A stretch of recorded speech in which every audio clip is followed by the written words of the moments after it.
மணப்பெண்ணின் பிரத்யேகமான திருமணம். விவாஹா தி சென்னை சில்க்ஸ். ஆச்சி பாதாம் ட்ரிங்க்.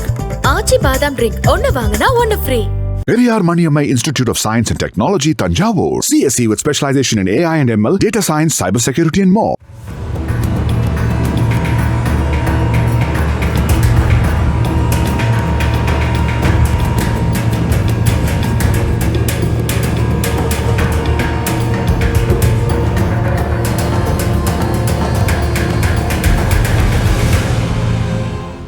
கன்னட மொழியில் கடந்த 2022ஆம் ஆண்டு வெளியான ஒட்டுமொத்த இந்திய சினிமாவையே திருப்பி போட்டது. கர்நாடக மாநிலத்தில் துளு பேசும் பழங்குடியின மக்கள் இன்றும் பின்பற்றி வரும் சடங்குகளில் முக்கியமான ஒன்று பூதகோலா.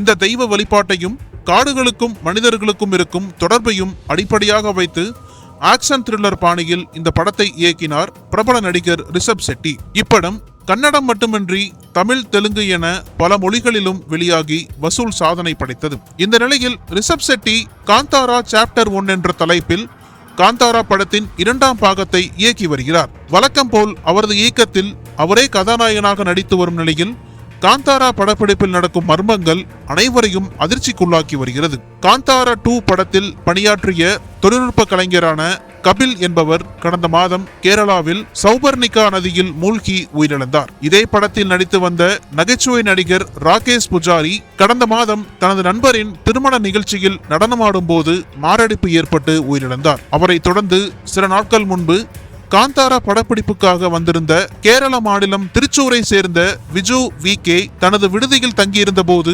திடீரென மாரடைப்பு ஏற்பட்டு உயிரிழந்தார். காந்தாரா 2 படக்குழுவிலிருந்து 2 மாதங்களுக்குள் 3 பேர் உயிரிழந்துள்ளனர்.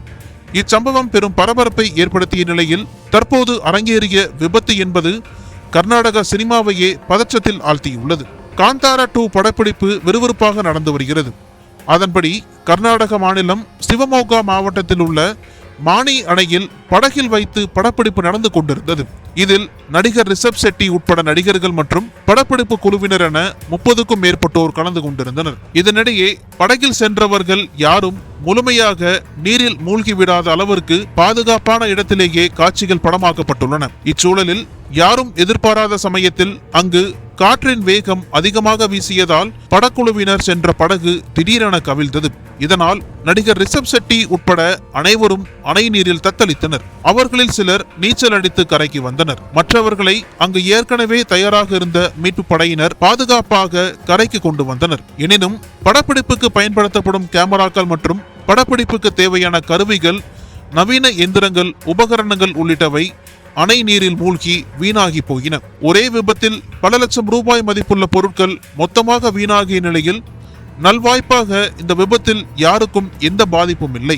தொடர்ந்து இச்சம்பவம் குறித்து போலீசார் வழக்கு பதிவு செய்து விசாரணை மேற்கொண்டு வருகின்றனர். கடந்த 2 மாதங்களில் காந்தாரா படக்குழுவினர் 3 பேர் வெவ்வேறு சம்பவங்களில் உயிரிழந்தனர். தற்போது மீண்டும் ஒரு அசம்பாவிதம் நடந்திருப்பது படக்குழுவினரை அதிர்ச்சியில் ஆழ்த்தியுள்ளது.